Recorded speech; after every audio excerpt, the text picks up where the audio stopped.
47 Ronin begins with the narrative of an ancient fairy tale in Japan. Formerly, Japan was inhabited by witches, demons, and samurai. At that time, Japan was ruled by an emperor named Shogun Tsunayoshi, which consisted of several provinces, but the provinces are mutually hostile. They have many customs, one of which is not allowed to accept foreigners or mixed blood to be made noble. The samurai who failed to protect their master would feel very ashamed of their subjects. They will regress to become Ronin. Ronin is the samurai who lost or separated from their master. Japan also has a legend about the 47 Ronin. The legend begins with a teenage boy named Kai, who runs scared to escape the bamboo forest. No one knows about his origins. Japanese people believe that he was raised by the devil in the middle of the Tengu forest. Kai, exhausted from running, finally fell into a shallow river in Ako province. He was found by a male samurai named Oishi Kuranosuke. He saw that there was a scratch on the back of Kai's head.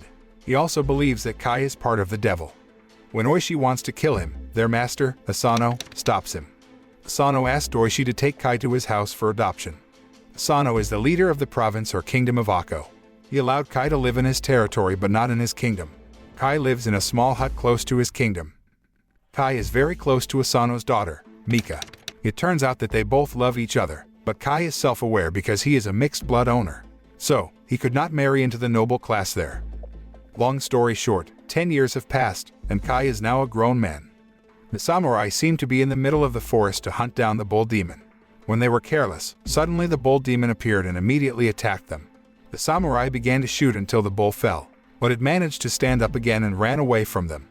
When the bull wanted to attack a samurai named Asano, Kai came and plunged his sword into the bull's chest until it died. After the bull died, Kai pulled the sword back from its body and returned it to Asano. But Kai gets bad words from him. He said that he would rather die from being attacked by a bull than live with the help of a mixed blood person. Then Asano and Oishi came there to meet the samurai. Asano thanked Asano for killing the bull. Oishi also cut off the bull's horns as a tribute to him. But after Oishi looked at Kai's hand, he knew Kai had killed the bull. Then Kai saw a white fox behind the tree with different eye colors, blue and gold, but he ignored it and returned to his hut.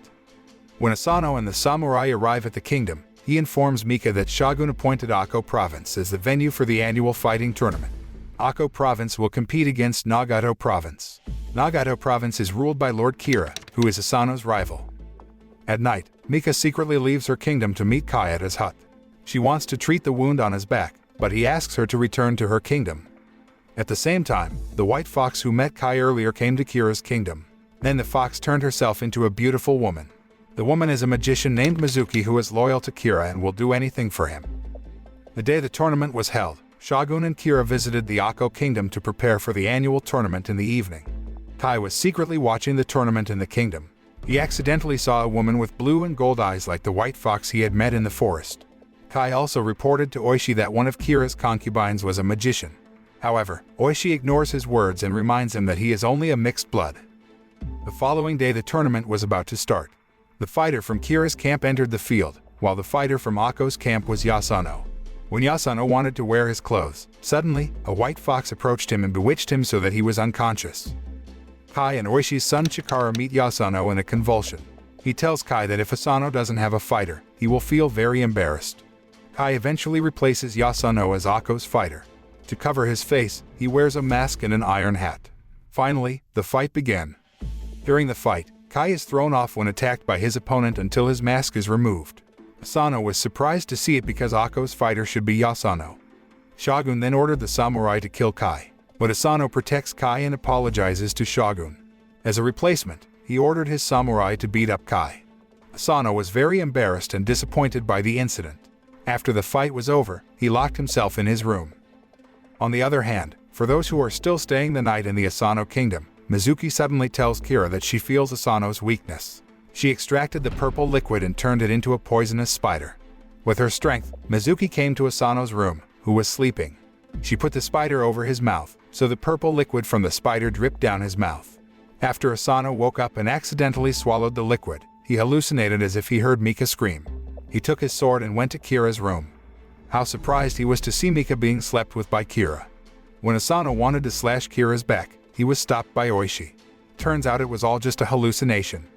Though Kira was alone in his room, because he had attacked Kira for no reason, Shogun gave him the death penalty. In the morning, Asano will soon be executed according to the samurai tradition by thrusting a sword into his own stomach and removing his intestines to restore his good name.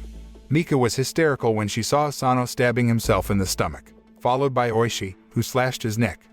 After the execution, Shogun declared that the Ako samurai were now Ronin. Shogun ordered Mika to marry Kira in a waiting period of 1 year. After Shogun left the Ako kingdom, Kira announced that Mika was his now. He also asks Oishi not to take revenge for Asano's death. He also banished Kai to Dute's Island to make him a slave there. He also orders the samurai to imprison Oishi for 1 year. Meanwhile, the other samurai were expelled from Ako. Long story short, 1 year passed, and Oishi was released from prison and banished to a remote village. Chikara and his wife, Riku, meet Oishi.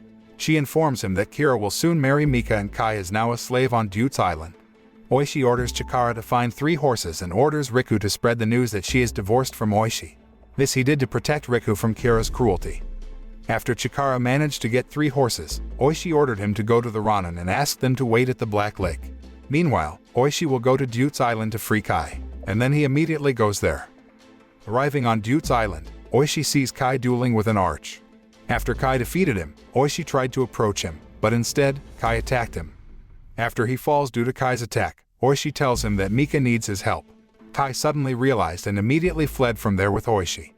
After a while, they tried to escape and finally succeeded. In the morning, Kai and Oishi meet the remaining Ronin in the Black Lake. Together they vow to avenge Asano's death and send Kira to hell. Then Oishi opens Ako's map, where he will take the Ronin to Uechi village to get a sword. He orders Ronin Isogai to infiltrate the shrine in Kira's palace to seek information about him. Meanwhile, one of Kira's samurai tells him that Oishi has been released from prison and is planning an attack. He immediately ordered Mizuki to kill Oishi. At the same time, Oishi and the Ronin arrived at Uechi village, but all they met were Kira's samurai. Kai immediately attacked and killed them in no time. After that, they spent the night in the village. While resting in one of the empty houses, Oishi told him they still lacked weapons. Kai also suggested that Oishi goes to the middle of the Tengu forest. There they could get good swords. Then he admitted that he had been raised by the devil in the middle of the Tengu forest. The demon taught him how to fight as well as magic moves. He will do the magic only when the situation is urgent. They immediately went there. Meanwhile, Isogai infiltrated the kingdom and is now at Kira's royal entertainment venue. There he meets Mizuki, who is pretending to be a comfort woman, but he doesn't know that she is a witch. The following day, Kai, Oishi, and the Ronin arrive at the Tengu forest.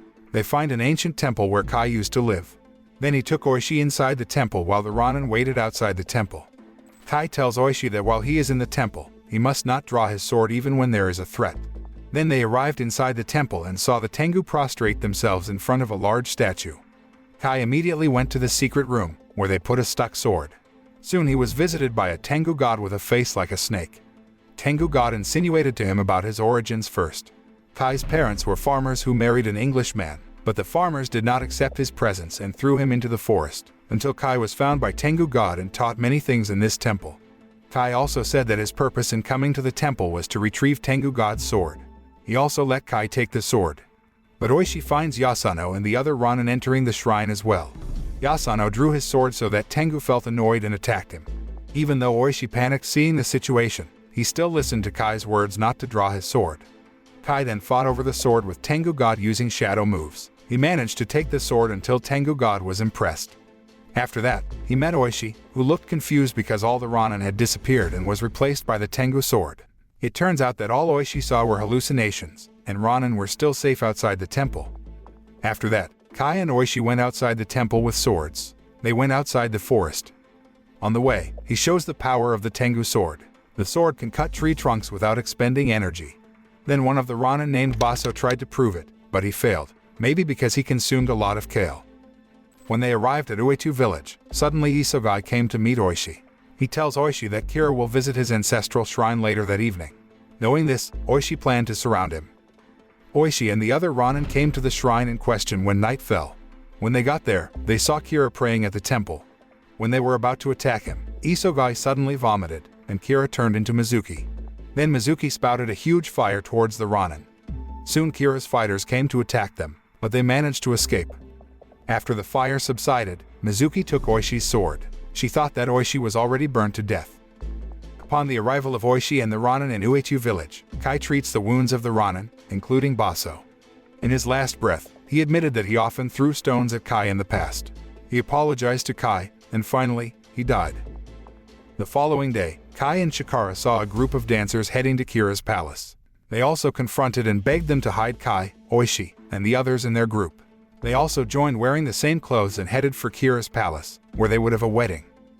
While on the way, Asano met Kai to apologize for his harsh words and thanked Kai for saving him from the bull demon. Oishi and the others then signed a letter with their blood-inked handprints, as a sign of commemorating the efforts they put in for Lord Asano. Kira and Mika's wedding night arrives. Oishi and several Ronin manage to enter disguised as a troupe of dancers. Meanwhile, the other Ronin infiltrates other places while killing Kira's palace guard. While Oishi was performing on stage, one of the palace guards shot an arrow at him so that his disguise was exposed. The Ronin began to attack. They also managed to kill Kira's strongest fighter by using a firecracker. Seeing this, Kira immediately ran away with Mika, but she rebelled and went in a different direction from him. Oishi is in charge of dealing with Kira, while Kai is in charge of finding Mika. After Kai and Mika met, they immediately embraced. But suddenly, Mizuki came in the form of a white dragon. Then Kai immediately took out the Tengu sword to fight her. After their fight, Kai managed to kill Mizuki. Likewise, with Oishi, he managed to slash Kira's head. Then Oishi brought Kira's head out and showed it to the samurai. Seeing this, the samurai bowed to him and stopped fighting. The next day, Oishi and the Ronin traveled to Ako to pay their respects at Asano's grave. Then Shogun came to them. He was very angry with what Oishi did. He also admitted his actions and asked Shogun to respect the efforts of his Ronin. Shogun says they all should be hanged. However, because he respected Asano, he gave them the same punishment as Asano. Before they were executed, Kai met Mika and promised to find each other in the next life. When the execution was about to begin, Shogun ordered Chikara to come out and stay alive so there would be a successor to Oishi's descendants. Now there are 47 Ronin who are ready to commit suicide, including Kai. But in history, Kai's name is not listed, but Chikara's name is. Likewise, with Asano, who should be Yoshida. The film ends. The moral that can be learned is not to underestimate other people of different ethnicity from us, because they may be the ones who will help when we are in trouble.